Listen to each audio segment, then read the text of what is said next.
Price lord. ದೇವರ ಅತಿ ಪರಿಶುದ್ಧ ನಾಮಕ್ಕೆ ಸ್ತೋತ್ರವಾಗಲಿ. ಮತ್ತೊಂದು ದಿನವನ್ನು ಕಾಣುವಂತೆ ದೇವರು ನಮಗೆ ಕೃಪೆ ಮಾಡಿದ್ದಕ್ಕಾಗಿ ಸ್ತೋತ್ರ.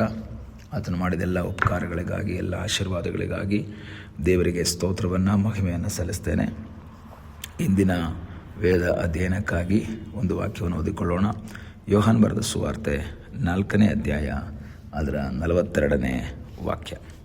ಆತನ ವಾಕ್ಯವನ್ನು ಕೇಳಿ ನಂಬಿ ಆ ಹೆಂಗಸಿಗೆ, ನಾವು ಆತನನ್ನು ನಂಬಿರುವುದು ಇನ್ನು ನಿನ್ನ ಮಾತಿನ ಮೇಲೆ ಅಲ್ಲ, ನಾವು ಕಿವಿಯಾರ ಕೇಳಿ ಈತನು ಲೋಕರಕ್ಷಕನೇ ಹೌದೆಂದು ತಿಳುಕೊಂಡಿದ್ದೇವೆ ಎಂದು ಹೇಳಿದರು.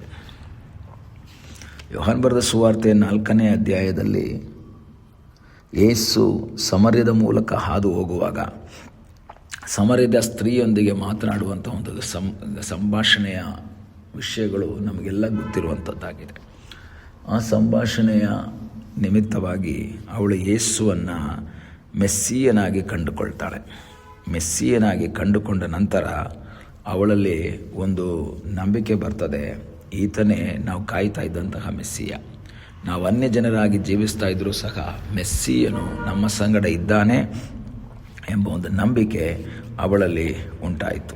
ಅವಳು ಅದನ್ನು ಏನು ಮಾಡ್ತಾಳೆ, ಊರಿಗೆ ಹೋಗಿ ತಮ್ಮ ಆ ಒಂದು ಊರಲ್ಲಿ ಹೇಳ್ತಾಳೆ. 39ನೇ ವಾಕ್ಯದಲ್ಲಿ ಓದ್ತೇವೆ, ನಾನು ಮಾಡಿದ್ದನ್ನೆಲ್ಲ ಆತನು ನನಗೆ ಹೇಳಿದನೆಂಬುದಾಗಿ ಸಾಕ್ಷಿ ಕೊಡುತ್ತಿರುವ ಹೆಂಗಸಿನ ಮಾತಿನ ಮೇಲೆ ಈ ಸಮರ್ಯರಲ್ಲಿ ಅನೇಕರು ನಂಬುತ್ತಾರೆ. ನಂಬಿ ಅವರೇನು ಮಾಡ್ತಾರೆ, ಯೇಸು ಹತ್ರಕ್ಕೆ ಬರ್ತಾರೆ. ಯೇಸು ಹತ್ರಕ್ಕೆ ಬಂದು ವಾಕ್ಯವನ್ನೆಲ್ಲ ಕೇಳ್ತಾರೆ. ವಾಕ್ಯವನ್ನೆಲ್ಲ ಕೇಳಿ ಅವರ ನಂಬಿಕೆ ಇನ್ನೂ ಹೆಚ್ಚಾಗತ್ತೆ. ಅವರ ನಂಬಿಕೆ ಇನ್ನೂ ಹೆಚ್ಚಾಗಿ ಈಗ ಅವ್ರು ಹೇಳ್ತಾ ಇದ್ದಾರೆ, ಆ ಸ್ತ್ರೀಗೆ ಹೇಳುವಂಥ ಮಾತೇನು ಗೊತ್ತಾ, ಈಗ ಅವ್ರು ಹೇಳ್ತಾ ಇರೋದು, ನಾವು ಆತನನ್ನು ನಂಬಿರೋದು ನಿನ್ನ ಮಾತಿನ ಮೇಲೆ ಅಲ್ಲ. ಅದರ ಅರ್ಥ ಸ್ಟಾರ್ಟಿಂಗಲ್ಲಿ ಇವಳ ಮಾತಿನ ಮೇಲೇ ನಂಬಿಕೊಂಡವ್ರು ಬಂದಿದ್ದರು. ಆದರೆ ಈಗ ಅವ್ರು ಹೇಳ್ತಾ ಇದ್ದಾರೆ, ನಾವು ಇವಾಗ ನಿನ್ನ ಮಾತಿನ ಮೇಲೆ ಅಲ್ಲ ನಂಬಿರೋದು, ನಾವಿವಾಗ ಕಿವಿಯಾರೆ ಕೇಳಿದ್ದೀವಿ. ನೀನು ಹೇಳಿದ್ದನ್ನು ನಾವು ಕೇಳಿದ್ವಿ, ಆದರೆ ಇವಾಗ ನಾವು ಎಕ್ಸ್ಪೀರಿಯನ್ಸ್ ಮಾಡಿದ್ದೀವಿ, ನಾವು ಡೈರೆಕ್ಟಾಗಿ ನೋಡಿದ್ವಿ. ನಾವು ಆತನನ್ನು ನೋಡಿದ್ದರಿಂದ ಈಗ ನಾವು ಆತನನ್ನೇ ರಕ್ಷಕನಾಗಿ ಸ್ವೀಕಾರ ಮಾಡಿಕೊಂಡಿದ್ದೇವೆ. ಪ್ರಿಯ ದೇವರ ಮಕ್ಕಳೇ, ನನಗೂ ನಿಮಗೂ ಯಾರೋ ವಾಕ್ಯಗಳು ಹೇಳಿರ್ಬೋದು, ಸುವಾರ್ತೆ ಸಾರಿರ್ಬೋದು, ಸತ್ಯವನ್ನು ತಿಳಿಸಿರ್ಬೋದು, ಅದರ ಮೂಲಕ ನಾವು ನಂಬಿರ್ಬೋದು, ವಾಕ್ಯವನ್ನು ಅನುಸರಿಸಿ ಜೀವಿಸ್ತಾ ಇರ್ಬೋದು, ಸಭೆಯಲ್ಲಿ ಪಾಸ್ಟರ್ ಪ್ರಸಂಗ ಮಾಡಿರ್ಬೋದು, ಅಥವಾ ಯೂಟ್ಯೂಬಲ್ಲಿ ನಾವು ಪ್ರಸಂಗ ಕೇಳಿರ್ಬೋದು. ಆದರೆ ಅದು ಮಾತ್ರ ಸಾಲದು, ನನ್ನಲ್ಲಿ ಒಂದು ಪರ್ಸ್ನಲ್ ಒಂದು ಎಕ್ಸ್ಪೀರಿಯನ್ಸ್ ಇರಬೇಕು. ಯೆಹೋವ ಈರೆ ಅಂತ ನಾನು ಪ್ರಸಂಗ ಮಾಡಬೇಕಾದ್ರೆ, ಯೆಹೋವ ರಾಫಾ ಅಂತ ನಾನು ಪ್ರಸಂಗ ಮಾಡಬೇಕಾದ್ರೆ ಅದು ನನ್ನಲ್ಲಿ ಒಂದು ವೈಯಕ್ತಿಕ ಅನುಭವವಾಗಿ ಮಾರ್ಪಡಬೇಕು. ದೇವರು ಅದ್ಭುತ ಮಾಡ್ತಾರೆ ಅಂತ ಅಲ್ಲಿ ಅದ್ಭುತ ಮಾಡಿದ್ದಾರೆ, ಇಲ್ಲಿ ಅದ್ಭುತ ಮಾಡಿದ್ದಾರೆ ಅಂತ ಹೇಳೋದು ಮಾತ್ರ ಅಲ್ಲ, ನಾನು ಇತರರಿಗೆ ಹೇಳಬೇಕು, ನನ್ನಲ್ಲಿ ದೇವರು ಅದ್ಭುತ ಮಾಡಿದ್ದಾರೆ. ಈ ದಿವಸಗಳಲ್ಲಿ ಒಂದು ಪರ್ಸ್ನಲ್ ಎಕ್ಸ್ಪೀರಿಯನ್ಸ್ಗಾಗಿ ನಾವು ಪ್ರಾರ್ಥನೆ ಮಾಡಬೇಕು. ದೇವರೇ, ವೈಯಕ್ತಿಕವಾಗಿ ನಾನು ಅದನ್ನು ಅನುಭವಿಸಬೇಕು, ನಾನು ಅದನ್ನು ಹೊಂದಿಕೊಳ್ಬೇಕು ಎಂಬುದಾಗಿ ನಾವು ಪ್ರಾರ್ಥನೆ ಮಾಡಬೇಕು. ಈ ಸಹೋದರಿ ಹೇಳಿದಂತಹ, ಈ ಸ್ತ್ರೀ ಹೇಳಿದಂತಹ ವಿಷಯವನ್ನು ಕೇಳಿ ಅವರು ಹಾಗೆ ಮನೇಲಿರಲಿಲ್ಲ. ಅವರು ಹೋಗಿ ಯೇಸು ಹತ್ರ ಹೋಗಿ ಮತ್ತೊಂದು ಸಾರಿ ವಿಷಯಗಳನ್ನ ತಿಳ್ಕೊಂಡು ಕೂಲಂಕುಷವಾಗಿ ಅದನ್ನು ಗಮನಿಸಿದಾಗ ಅವ್ರಿಗೆ ಗೊತ್ತಾಯಿತು, ಹೌದು, ಈತನೇ ಲೋಕರಕ್ಷಕನು. ಈ ದಿವಸಗಳಲ್ಲಿ ಯಾರು ಹೇಳಿದ ಮಾತಿಗೆ ವಿಧೇಯರಾಗಿ ಮಾತ್ರ ಅಲ್ಲ ಜೀವಿಸಬೇಕಾದುದು, ನಾವು ಕರ್ತನ ಬಳಿಗೆ ಹೋಗಿ ಕರ್ತನ ವಾಕ್ಯವನ್ನು ತೆಗೆದು ಓದಿ ಅರ್ಥ ಮಾಡಿಕೊಂಡು ಅದರ ಮೂಲಕ ನನ್ನಲ್ಲಿ ಒಂದು ಕಾನ್ಫಿಡೆನ್ಸ್ ಬರಬೇಕು, ನನ್ನಲ್ಲಿ ಒಂದು ಕನ್ಫರ್ಮೇಷನ್ ಬರಬೇಕು, ಒಂದು ದೃಢತೆ ಬರಬೇಕು. ಎಸ್, ನನ್ನ ದೇವರು ಅದ್ಭುತ ಮಾಡ್ತಾನೆ. ಯಾರಿಗೂ ಆಗಿದೆ ಅದ್ಭುತ, ಅವರಿಗಾಯಿತು ಇವರಿಗಾಯಿತು ಅಲ್ಲ, ನನ್ನಲ್ಲೇ ಆಯಿತು. Personal experience. ಅದಕ್ಕೆ ದೇವರ ವಾಕ್ಯ ಹೇಳಿದೆ, ಯೆಹೋವನು ಸರ್ವೋತ್ತಮನೆಂದು ಅನುಭವ ಸವಿದು ನೋಡಿರಿ. ಯಾರೋ ಸವಿದದ್ದನ್ನು ಕೇಳಿಸ್ಕೊಂಡು ನೀವು ಸಂತೋಷ ಪಡಬೇಡಿ. ಕೆಲವಾಗ ಯಾರೋ ಹೇಳ್ತಾರೆ, ಅಲ್ಲಿ ಹೋದರೆ ಒಳ್ಳೆ ದೋಸೆ ಚೆನ್ನಾಗಿ ಮಾಡ್ತಾರೆ, ಒಳ್ಳೆ ಟೇಸ್ಟ್ ಆಗಿರುತ್ತೆ.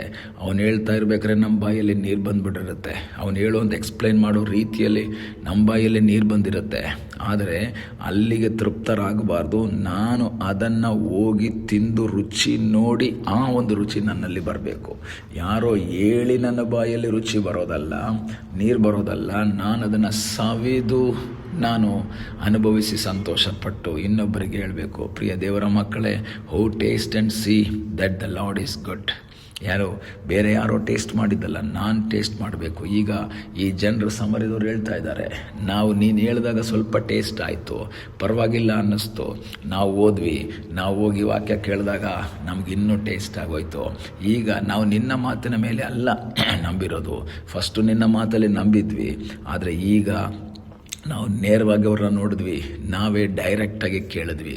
ಮೊದಲು ನೀನು ಹೇಳಿದ್ದನ್ನು ಕೇಳಿಸ್ಕೊಂಡೆ, ಆದರೆ ಈಗ ಯೇಸುವಿನ ಬಾಯಿಂದ ಬಂದಂತಹ ಇಂಪಾದ ಮಾತುಗಳನ್ನು ನಾವು ಕೇಳಿಸ್ಕೊಂಡು ನಾವಿವಾಗ ಅದನ್ನು ಅನುಭವಿಸ್ತಾ ಇದ್ದೇವೆ. ಪ್ರಿಯ ದೇವರ ಮಕ್ಕಳ, ಈ ದಿವಸಗಳಲ್ಲಿ ದೇವರಿಂದ ನೇರವಾಗಿ ವಾಕ್ಯದ ಮೂಲಕವಾಗಿ ದೇವರ ಶಬ್ದವನ್ನು ಕೇಳಿ ಮುಂದೆ ಸಾಗುವ ಹಾಗೆ ದೇವರು ನಮ್ಮ ಜೀವಿತದಲ್ಲಿ ಸಹಾಯ ಮಾಡಲಿ. ಆ ಎಕ್ಸ್ಪೀರಿಯೆನ್ಸ್ ಯಾವತ್ತೂ ಮರೆಯಲ್ಲ. ನೋಡಿ, ಯಾರೋ ಹೇಳಿ ಕೇಳಿದ್ರೆ ಒಂದು ವೇಳೆ ನಾವು ಬಿಟ್ಟು ಬಿಡ್ಬೋದು, ಆದರೆ ಎಕ್ಸ್ಪೀರಿಯೆನ್ಸ್ ಮಾಡಿದವನು ಯಾವತ್ತೂ ಸಹ ಯೇಸುವನ್ನು ಬಿಟ್ಟು ಹೋಗಲ್ಲ. ಅವನು ಯೇಸುವಿನ ಹಿಂದೆಯೇ ಇರ್ತಾನೆ. ಈ ದಿವಸಗಳಲ್ಲಿ ಕರ್ತನಲ್ಲಿ ಇದ್ದುಕೊಂಡು ಆತನಿಂದ ನೇರವಾಗಿ ಆ ಒಂದು ಅನುಭವವನ್ನು ಹೊಂದಿಕೊಳ್ಳುವಂತೆ ದೇವರು ನಮಗೆ ಸಹಾಯ ಮಾಡಲಿ. ಪ್ರಾರ್ಥಿಸೋಣ. ನಮ್ಮನ್ನು ಬಹಳವಾಗಿ ಪ್ರೀತಿ ಮಾಡುವ ಪರಲೋಕದ ತಂದೆಯಾದ ದೇವರೇ, ಸಮಯಕ್ಕಾಗಿ ಸ್ತೋತ್ರ. ಈ ಬೆಳಗಿನ ಸಮಯದಲ್ಲಿ ದೇವರೇ, ನಿನ್ನ ವಾಕ್ಯದ ಮುಂದೆ ನಮ್ಮನ್ನೇ ಸಮರ್ಪಿಸ್ತೇವೆ.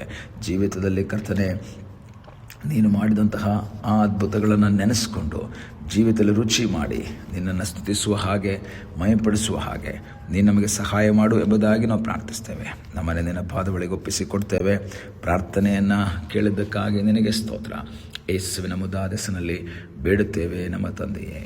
ಆಮೇನ್. God bless you.